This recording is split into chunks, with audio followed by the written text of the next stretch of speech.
Hello, hopefully we are live. This is the AI in the Enterprise virtual user group, even from before every other user group was virtual. And my name is Eyal, and I have Vivian with me hosting this meeting. And our very special guest today is Johan Vos.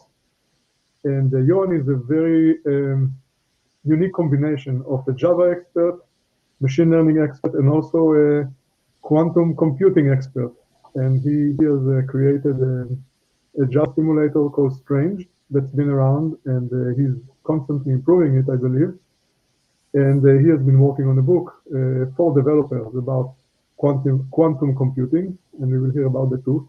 So we sort of have a rare opportunity to hear down-to-earth, hands-on explanation about quantum computing, and also from somebody who is actually a developer and is very well connected to the community. So Johan, welcome, and you can get started. I can do my streaming when you want me to. Thank you. Thanks for having me. Okay, so I hope the slides are visible. There they are. So this talk is going to be quantum computing and machine learning. I have to admit that I'm definitely not an expert in machine learning, and I don't have a PhD in quantum computing. Actually, I don't have a degree in IT in general. So forgive me when I make mistakes against some terminology that's being used in machine learning. I think the important thing that I want to stress here is that how can you combine actually those things, machine learning, quantum computing, and development, because those are three different domains that need to be combined in order to create successful applications in the end. So I told you what I'm not, so maybe I can also tell what I am. I'm a Java champion, I'm a Java developer since 1995. I'm the project lead for OpenJDK Mobile, where we make sure that Java runs well on mobile devices. I'm the co-lead for OpenJDK, OpenJFX, where we define the JavaFX specification and implementation, which is the UI component of Java. I'm a co-founder of Gluon, a Java company for enabling the Java mobile enterprise, working with Java on mobile and embedded and in the enterprise. I have a Master of Science from the University of Leuven and a PhD in applied physics at Delft University of Technology. And relevant for this presentation is that I'm the creator of Strange, which is a quantum computer simulator written in Java, allowing Java developers to start experimenting with quantum computing. And I'm the author of the upcoming book, Quantum Computing for Developers, which is currently in a running early access program. I think 9 of the 11 chapters are available now. And apart from the free books, there's a 35% discount code that's on the slide here if you order that book with that code. So at a high level, what do I plan to discuss? First of all, it often happens that after a presentation of quantum computing, people are left with more questions than before the presentation. And that's not uncommon, and that's also not bad, I think. I mean, every time that I try to learn something new about quantum computing or quantum physics in general, I end up with more questions than I originally had. But that's I don't think that's a bad thing. So don't worry if at the end of the presentation you have more questions, but at least I hope that you also understood some of the answers, and that you can that you have a better understanding on how quantum computing relates to classical computing and how it is different from classical computing. It is I don't think it's possible to talk in very much detail about specific quantum algorithms for machine learning, but I hope to give the basics of quantum computing and say why it is relevant for machine learning and what are the challenges that we're currently facing and what are the opportunities for people involved with machine learning. So first of all, let's talk about the classical computing and the limitations of classical computing. We all know that machine learning is very resource hungry, and that well, you need lots of CPU power and memory if you want to create performant machine learning applications. And we also realize that the data that is available and that will become available is growing exponentially. There's much more data that we can use to train models. There's also much more data that needs to be analyzed and so. And while the CPUs and the GPUs are becoming faster, they do not become exponentially faster. By which we mean that the enhancements are linear. So Moore's law, which says that performance doubles every X months, is a linear enhancement, whereas we see that the challenges are more than linear. And to make it worse, we're approaching the theoretical limitations on the transistor size. Computers are, at least classical computers, are created based on transistors, and you can see a bunch of those transistors in the picture on the right. And those transistors have a specific size, and they have been made much smaller over the past decades, but they can't be made much smaller because there's a theoretical limit that will cease them from working. If you make them smaller, they won't work anymore. And the reason, and that's ironically, is because there will be quantum tunneling effects if you try to make a transistor even smaller. A transistor basically has two options. Either it allows current to flow or it stops. But if you make them much smaller, that system will not work. So there is a physical limit. And although there are efforts underway to push that limit as far as possible, it's not going to stretch infinitely. So a quantum computer looks very different from a classical computer today. But if you look at a picture of the old quantum computers, then, of the old classical computers, then the current picture of a quantum computer, which is the one on the left, is not that much different from, well, conceptually not that much different from the old pictures of classical computing. Today's quantum computers take lots of space, are heavy, looks like monsters from prehistoric or futuristic movies, and you don't expect such a thing to be in your office soon, let alone in your mobile phone. However, we saw that the advances done or achieved on classical computing over the past decades were very revolutionary, and we expect to see the same revolutions in quantum computing, which does not mean that I expect a quantum computer to be part of a mobile phone in 10 years from now or so. There are a number of good reasons for that. One is, for example, this particular quantum computing device that you see needs to be cooled down till almost 0 Kelvin. It's going to be a very cold phone that you will have then. And also, it's probably not needed for every phone to have a quantum computer. But the performance improvements that we expect and hope to see, those will be more or less similar than the improvements that we saw in classical computing.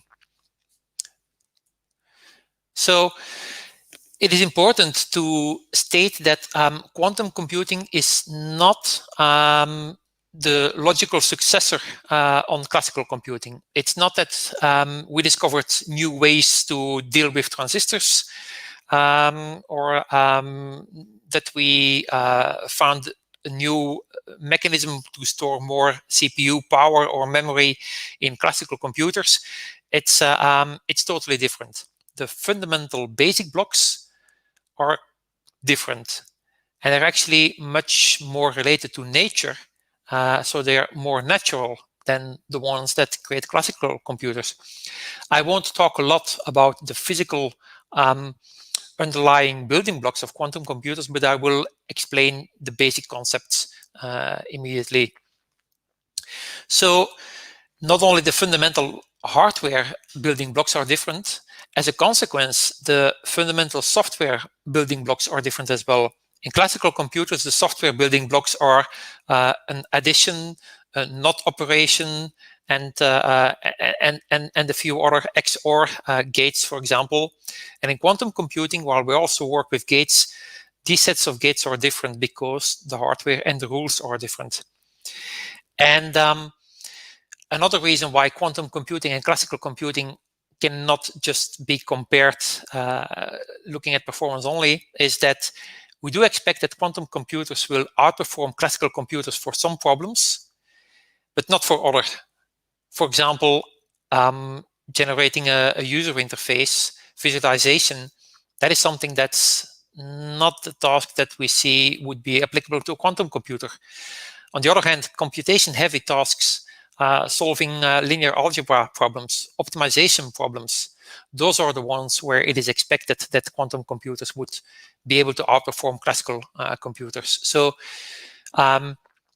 to simplify it a lot, when you have an application that needs lots of calculations, matrix operations, and so, then there's a big chance that quantum computing might benefit you. So that is an indication, I believe, why in machine learning this is an area that's highly it's very high on the radar of quantum computing developers. Before we make another comparison, a few words about time complexity. Many problems, many challenges that we have to fix in software depend on a number of parameters. A complexity parameter n, for example, that can be the number of nodes in a model or the number of data entries.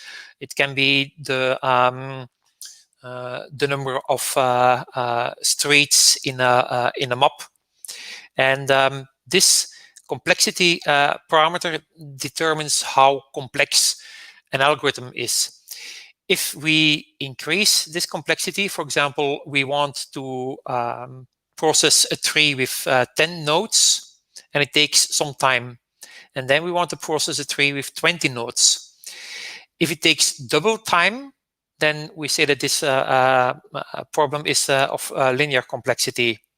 If it takes, for example, first time it was 10 seconds and then it's 100 seconds, then it's a polynomial complexity because it's the order of the complexity is raised to a certain power, and then you can have the estimated time for the other value of the parameter.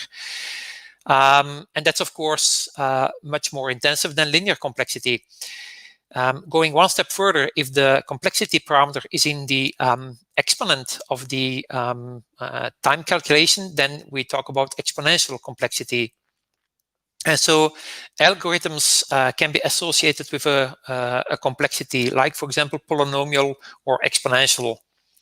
And it's clear that exponential problems, they don't scale well on classical computers because you make the problem area twice as big, but the time to calculate a solution is going to blow up enormously. So you can do that when the numbers are small, but it's not going to work anymore when the numbers are big. We will visualize that in the next slide.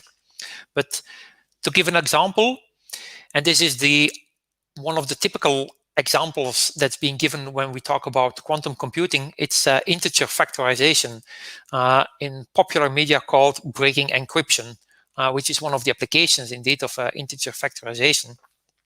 because many security algorithms rely on the fact that it's hard for classical computers to factor an integer number. For example, something that's not hard is, for example, 15 can be decomposed in 3 and 5. 15 equals 3 times 5. That's easy. That's what a human easily can do as well. If we take the number 10,047, it will take humans a bit longer, but classical computer will easily achieve this very fast. So it's 197 times 51. Now, if we have a number that consists of 795 bits, that is, I think, the largest number that's being factored by a classical computer, and that took 900 core years to factor it. And an 829-bit number is not yet being factored yet. There's some sort of competition, and that's the one that's still open. So no classical computer so far could factor an 829-bit number. So if you have RSA encryption with 1024 bits, you're pretty safe. And actually, with the currently known fastest algorithms, it is estimated that all the computing power on Earth will never be, for the duration of the universe, enough to factor that number. So you're pretty safe there.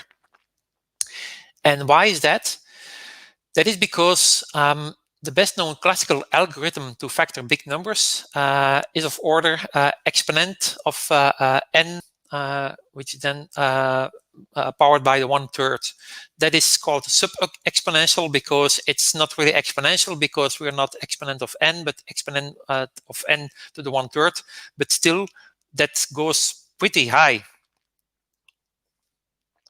Once n is reaching high values, if you then add 1 to n, the result becomes much, much higher.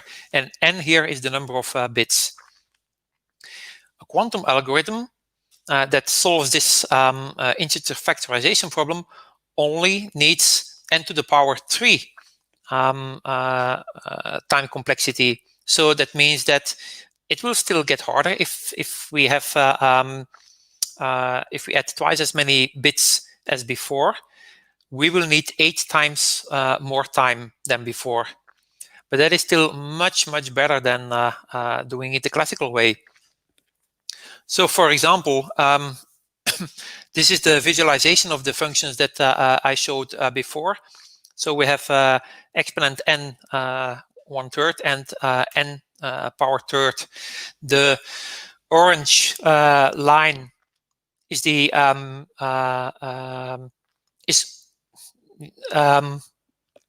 let me see that I don't mistake. If we use the orange line, this is the time that the quantum algorithm is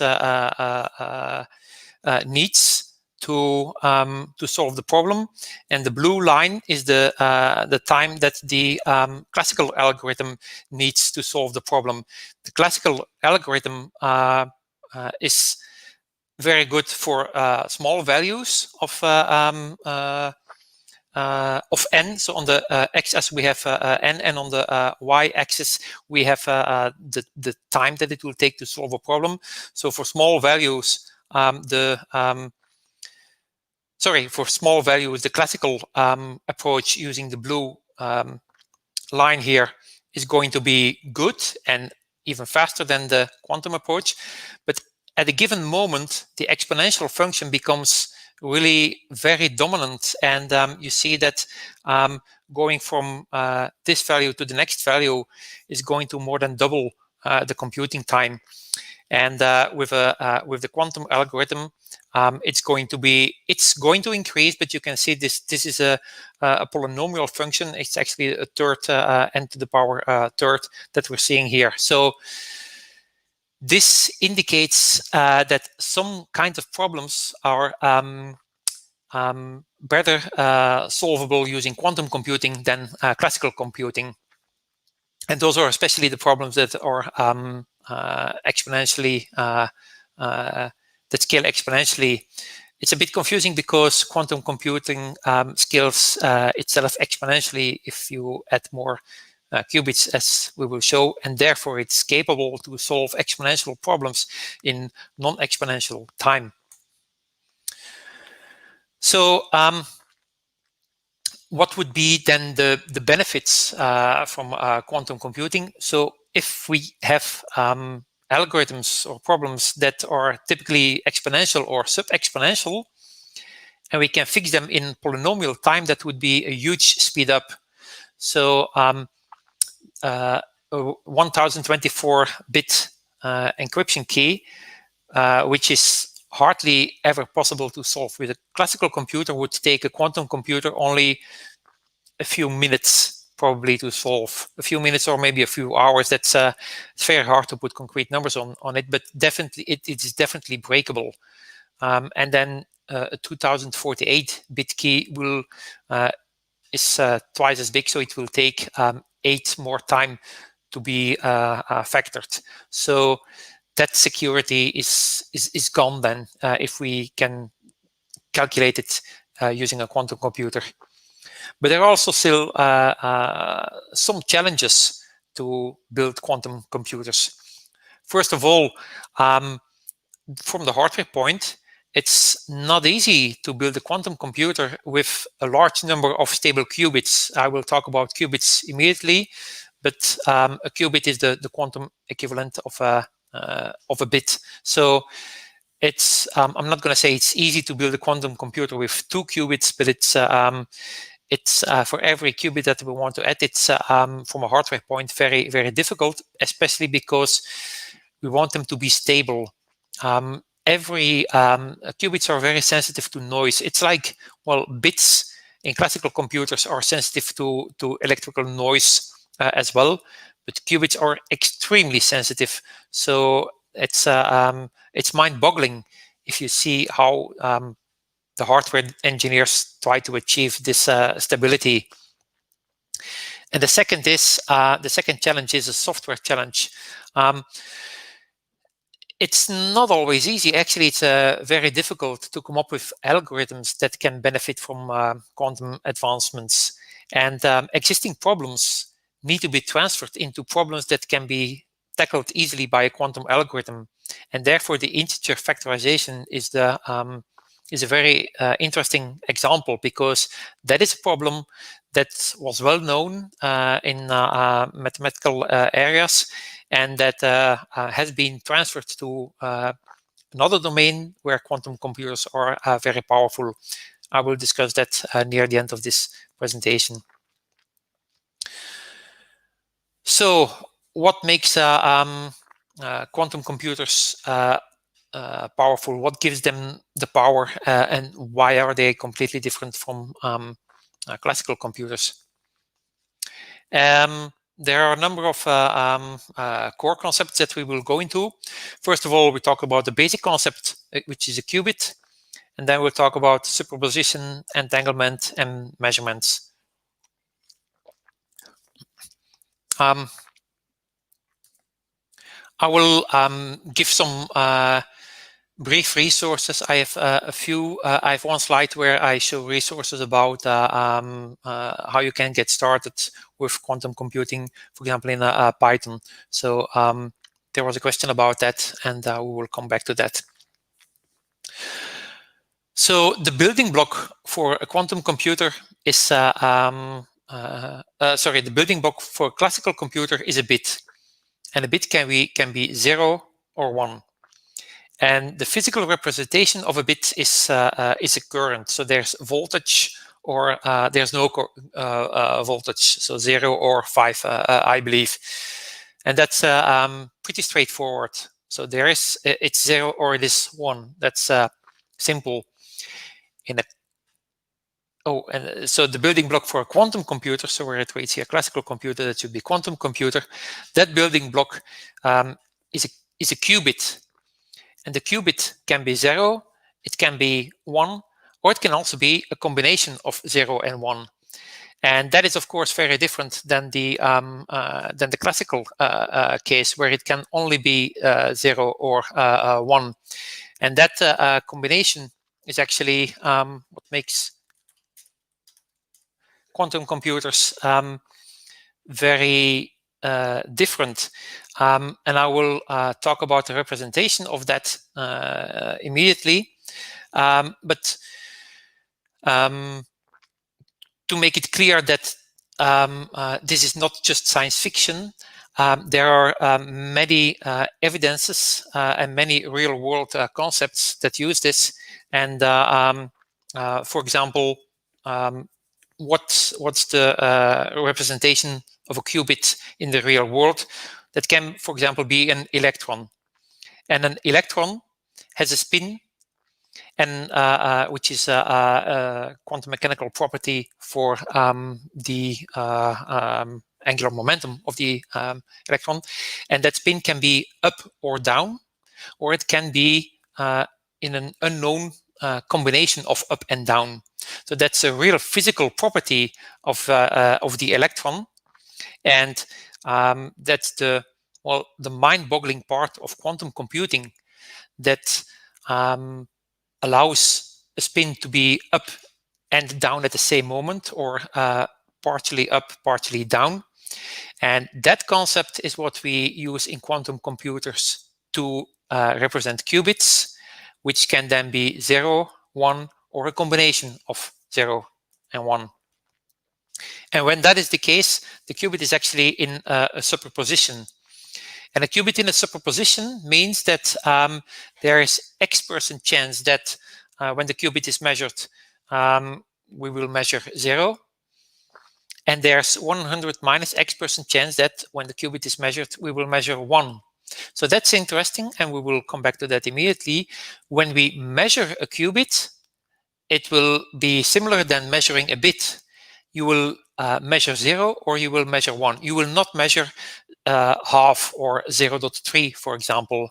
If there's 90% chance that the qubit will be in the 0 state, then there's 90% chance that if you measure it, that you will measure a 0, and 10% chance that you will measure a 1.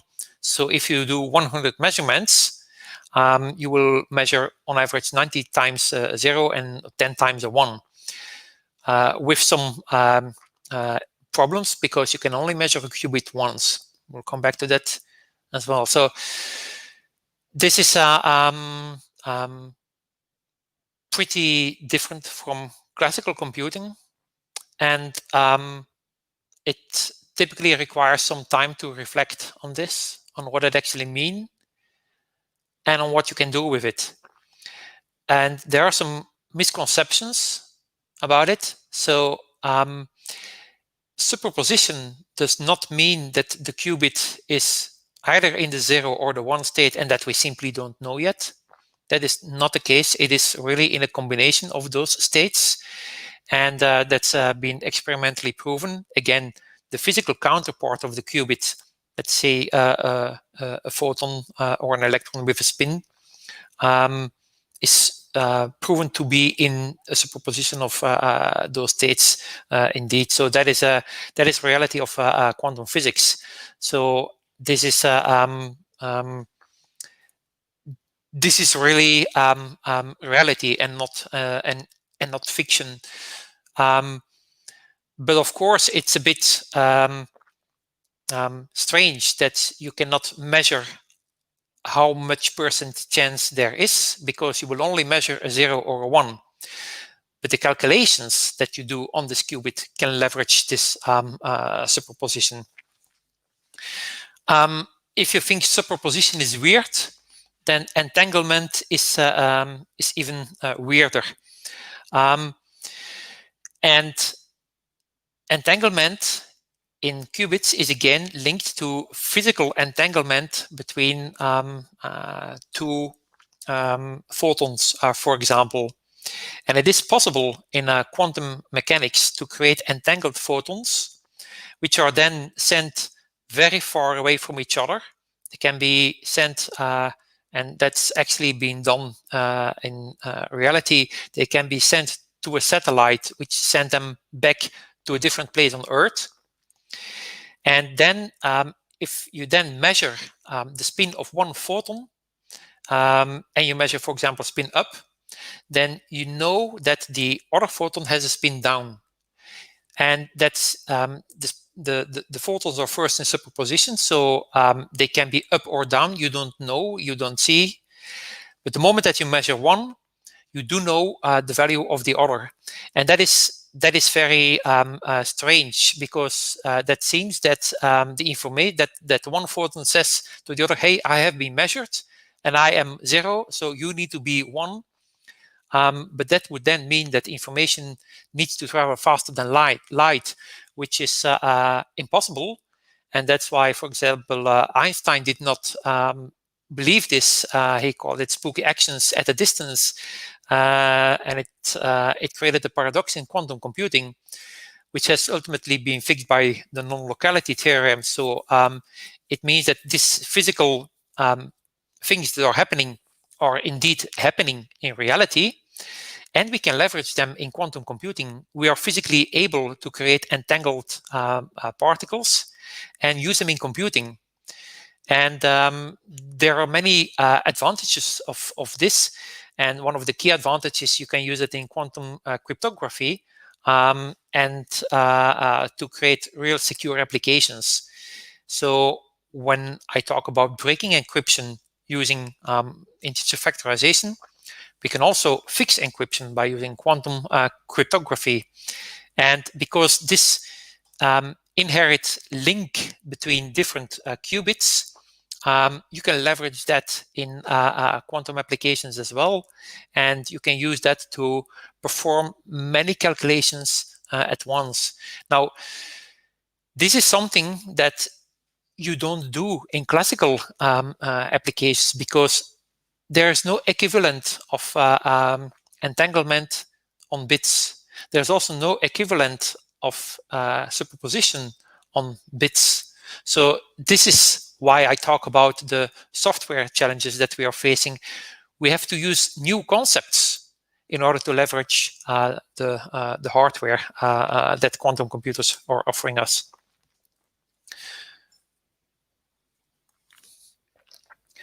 When we talk about quantum computing at a low level, we often talk about probabilities. And the reason is because if we have one qubit, that qubit can be 0, it can be 1, or a combination. And we represent one qubit with a probability vector containing 2 elements. So the qubit 0, a qubit is in this ket notation shown by a vertical line, then the qubit, and then the greater than symbol. That corresponds to 0, 1, which means that it has 1 times 100% chance to be 0 and 0% chance to be 1. So the first digit that you see there is the probability of measuring 0, and the second is the probability of measuring 1. Therefore, if we have the qubit 1, that corresponds to 0, 1. The qubit 1 has 0 chance that if you measure it, you will measure a 0, but it is 100% chance that if you measure it, you will measure 1.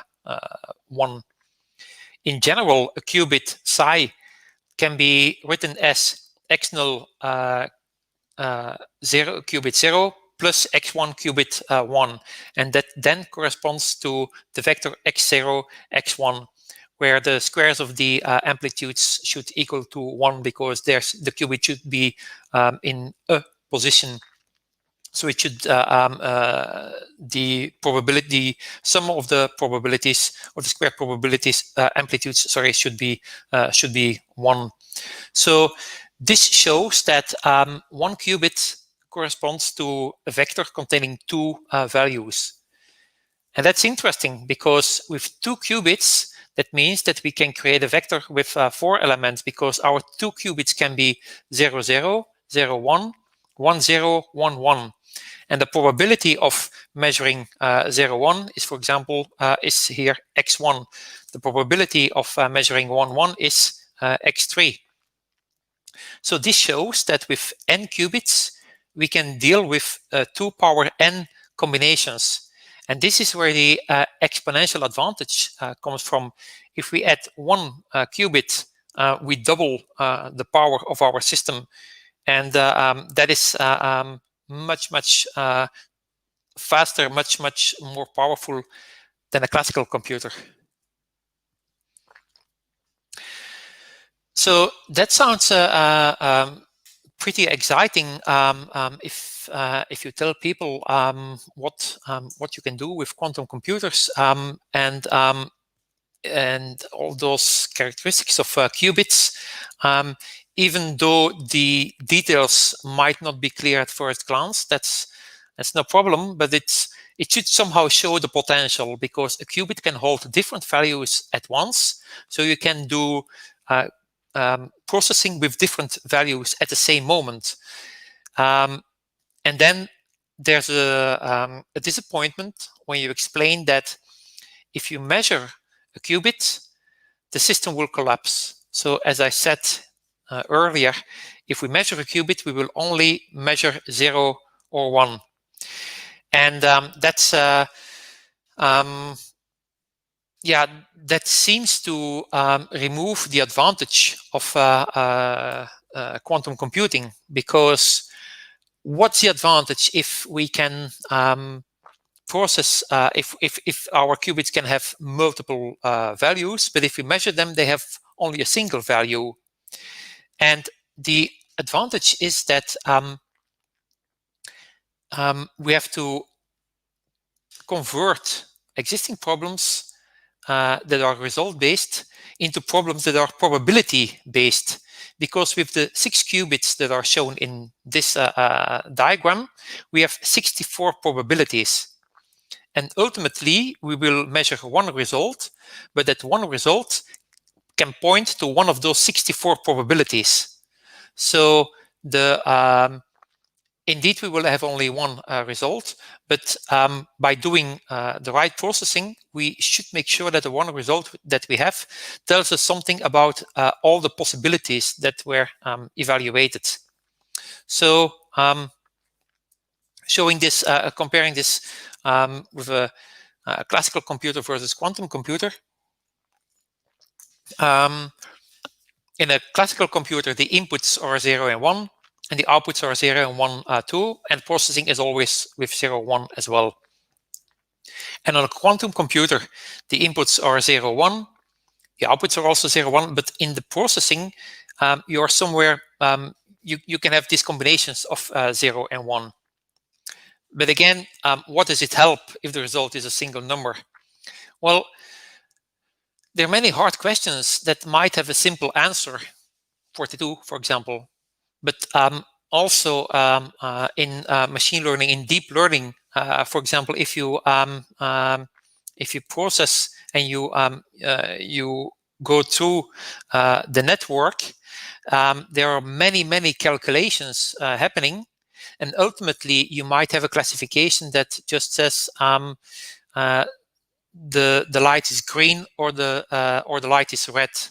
So in this case, you might be processing 7 layers, each with thousands of nodes. So you will have lots of calculations internally, but the result is only going to require a single bit.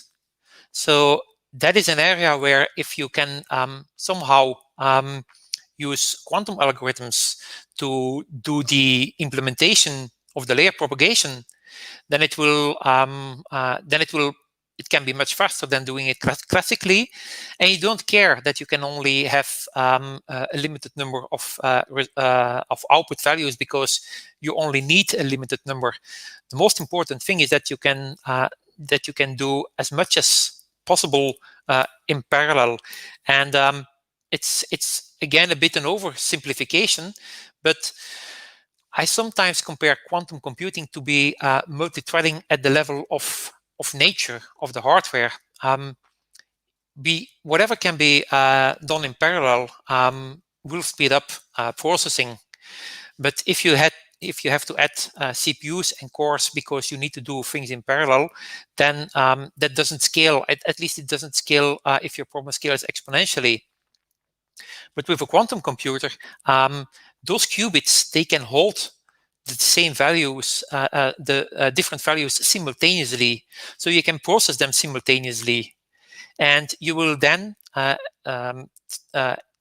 try to have constructive interference so that the result that you want to have is constructively built up, and the results that you don't want are destructively using destructive interference or cancelled out. So that is the approach that you can take to move classical algorithms to quantum algorithms. The programming model is still open to debate, but in general, and that's why, well, it's a fairly new area, and there are many initiatives, and different companies take different approaches, and ultimately, so this is fast evolving. Some approaches will fail, others will consolidate, but in general, I think the abstraction that we can see now is that there's definitely going to be some hardware needed. Most companies work with solid state qubits that need to be cooled down at a very low temperature. Others use trapped ions, like Honeywell, for example, and others use other techniques, photons, for example. On top of the hardware, we have very low-level gates, and that is something that I compare with assembly code in classical computers. I have an example of a classical, of such a low-level gate using Strange, my quantum simulator on the right, where we have a Hadamard gate. This is the gate that brings a qubit in a superposition, and that's shown on the right. And by combining gates together, you can create a whole application. Of course, and you can do the same in classical computing. You can combine XOR and AND gates and create a whole application. But you don't do that. We have higher level programming languages on top of that, on top of low level languages, and applications are then typically using a high level language. For example, the low level language that we use in Strange is shown here as well. We create a program where we have a number of steps consisting of gates, and then we run the program and we get the result as qubits. That is very low level, and there are now a number of initiatives to create more high level languages using the low level approaches. An example, Shor's algorithm, the one that we discussed before already. So the goal is to find the prime numbers that compose an integer. So 15 equals 3 times 5. And Peter Shor, who gave his name to the algorithm, created an algorithm that can do it in polynomial time instead of the exponential or super-exponential time that is needed on a classical computer. And how did he do that? And that is the reason why I highlight this algorithm again, because this is applicable to many situations. You need to transpose the original problem into a problem that can more or less easily be dealt with by a quantum computer.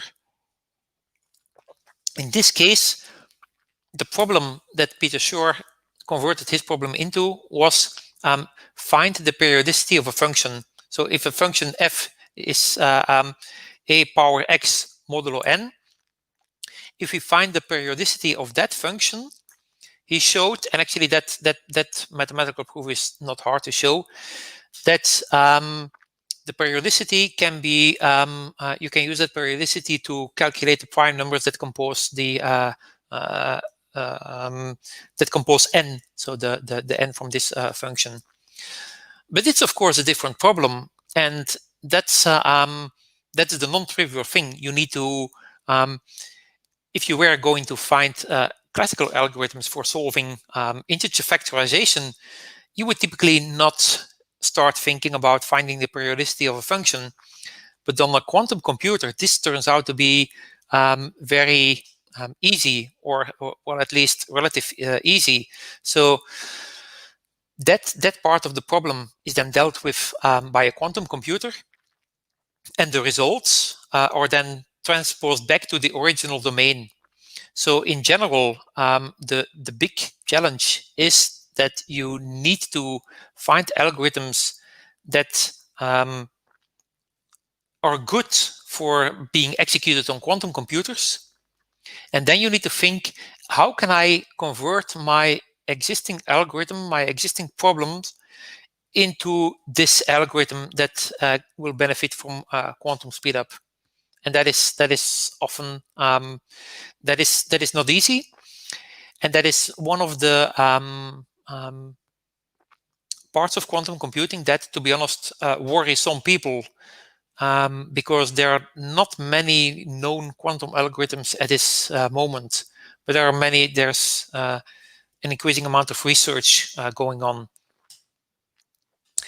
Another example where quantum algorithms are proven to be beneficial is Grover's algorithm, which is used to search elements in a database. And the reason that I show this is because it highlights what I discussed before with constructive and deconstructive interference. We have here on the left-hand side, we have 6 qubits, which means 64 different values. And the algorithm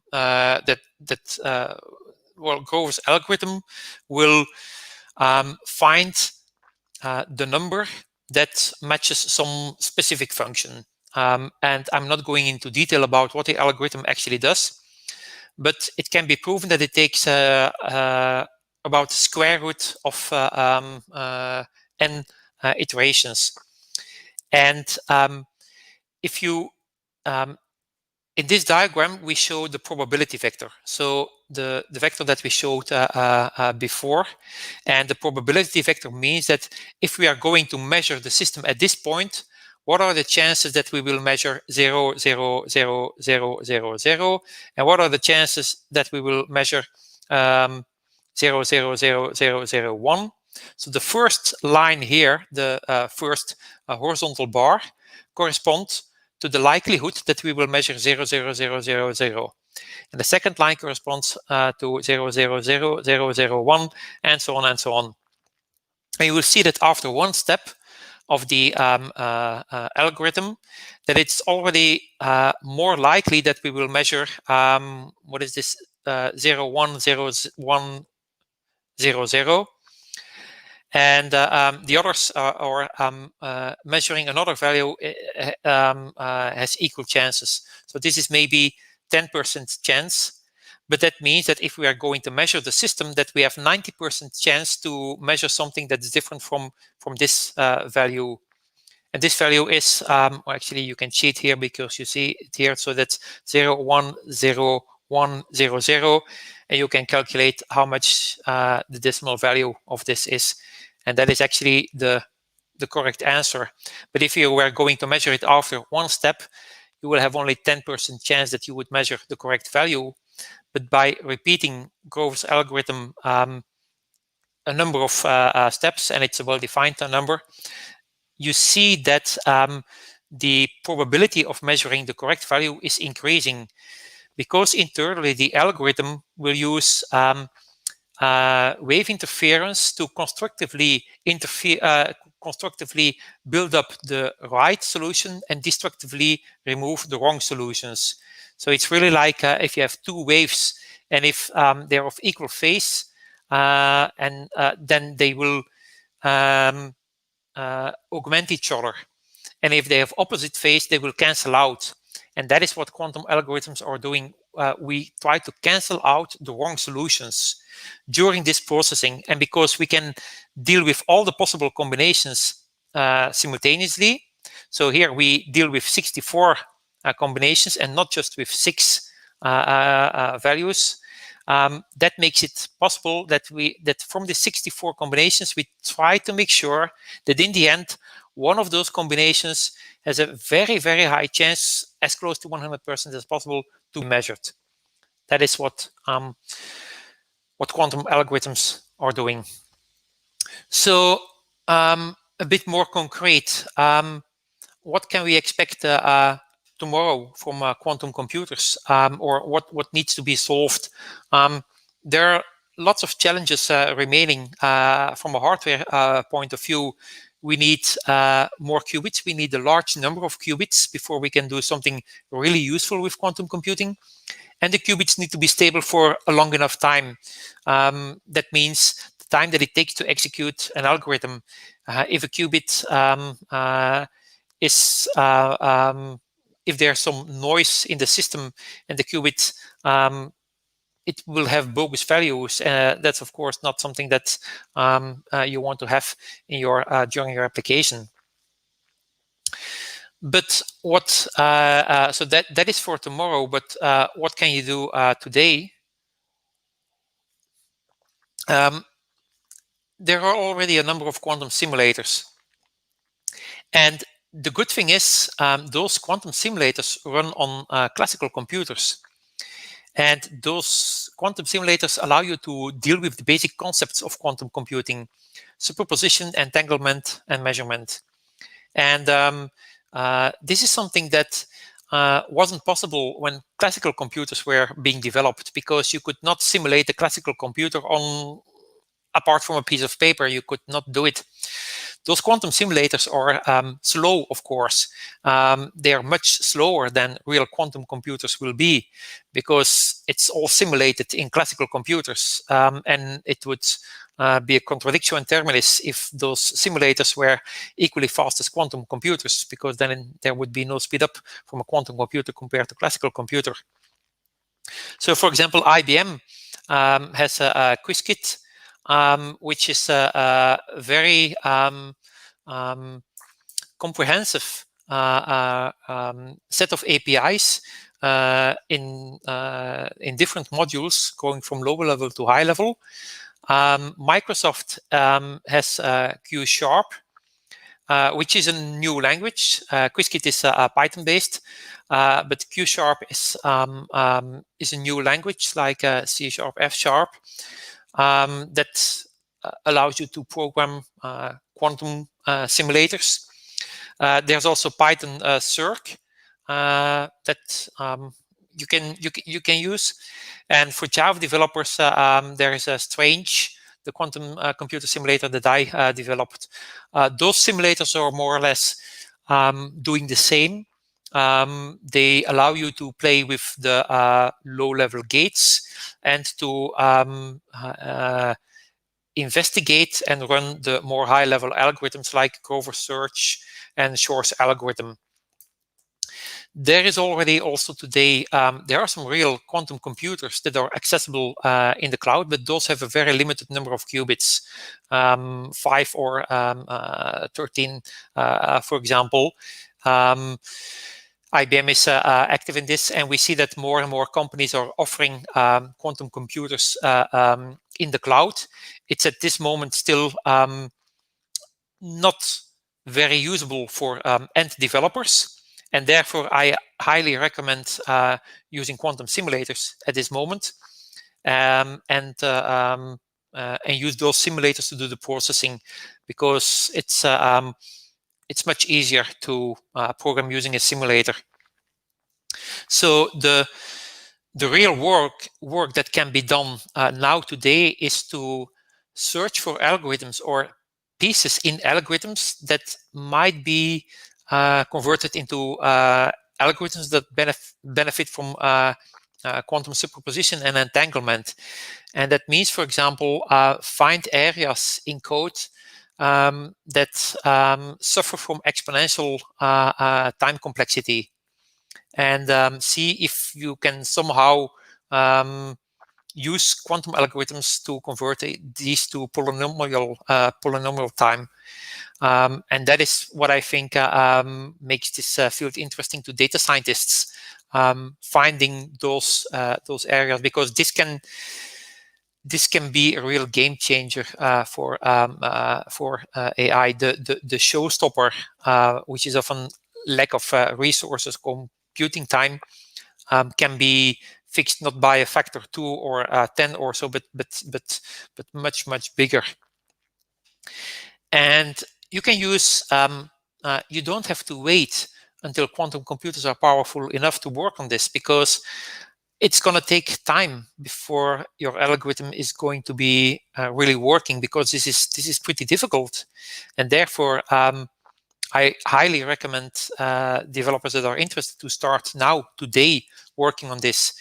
And then hopefully, by the time that the quantum computer is powerful enough, your algorithm will be ready and you can use it immediately. It's like, sometimes compare this with the Millennium bug, the Y2K bug. You don't want to wait till the year 2000 before you're going to start looking at what pieces in your code might have issues. I think the same applies here. You don't want to wait until quantum computers are really there before you want to take advantage of them, because then your competition might be first. And for example, in security, this is important. You don't want to wait for improving security until quantum computers are there, because then it's going to be too late. So that's why using those quantum computer simulators, it's very possible to check what parts of applications, algorithms might benefit from quantum computing. And that concludes this introduction in quantum computing. I do realize that this is quite a lot information on a short term, and it is pretty abstract. But there's an area where different people are working on more concrete algorithms for data science, and I highly recommend data scientists to look into this.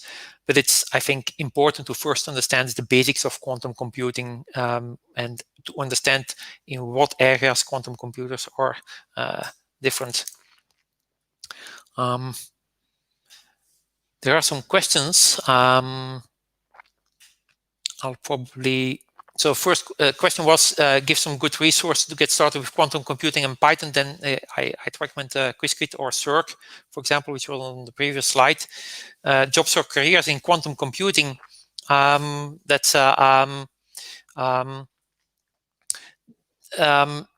big companies, IBM, Google, and so on, are working on quantum computers, but many other companies are working on algorithms, and those are companies in supply chain management, because optimization problems are often used for or candidate for being used by quantum computers.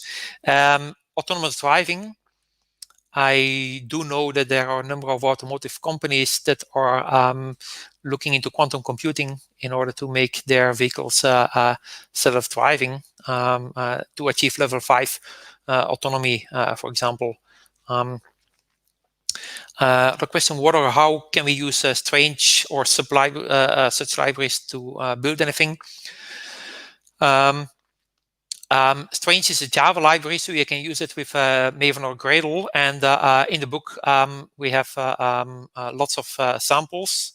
I also have a sample repository that I can probably see if I can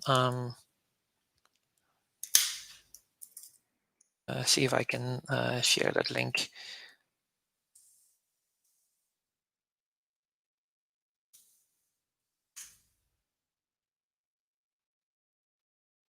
Yeah. So there, I'll say the link. It's github.com/Johan Vos/quantum-java. There you find a number of samples that are using strange. And to solve real-world problems, well, what we have is a number of the known algorithms like Grover Shor's Simon's algorithm, Deutsch-Jossa, are discussed in the book, and those are sort of real-world problems. But still, that is one of the major challenges to come up with more real-world problems. In terms of contributions to your library or the low-hanging fruit. What's the roadmap? How can we contribute to start? It's on GitHub, and it's in there's one major refactory, the last major refactory before 0.1 version happening, and then I think one of the areas is that at this moment the focus was on the low-level implementations. We directly use the gates, but then in order for developers to really use quantum computing, they probably want to have some combinations of gates. So an intermediate language, that is something that that would be great to be developed there. And then there are lots of tests. And that is very important as well, because whenever you refactor something, this engine needs to be kept running, of course. Another area that that might be interesting to work on is it will take 5 or 10 years before we have real powerful quantum computers, but it won't take that long before we have a quantum internet, which means that we can send qubits from one computer to another. And it can be proven that a quantum computer with only a single qubit is actually enough to create a secure communication channel. And that is something that's, for example, being developed at Delft University of Technology in QTech. And that means that soon, and then we're speaking months and not years, there will be a proof of concept that demonstrates this. Actually, techniques already being used in some countries, and you can, and that's an area that I recommend for developers, program some networking interfaces using this secure communication. That's also explained in the book. These were the questions that I could see, unless I missed some of them. Otherwise, I think it's this concludes my presentation. Thank you very much, Johan. That was amazing, and I think there is a lot to be found in your book. That sounds very promising. Let's see if Vivian can join us and maybe run a raffle or give away those codes. There, yes, I just announced the codes. Actually, Johan already had it on his slide, but the discount code is MTP Quantum 20. If you go to the Manning publication site, which you can find on our meetup page, and the winners of the ebook giveaways are money and let me see here, just a minute.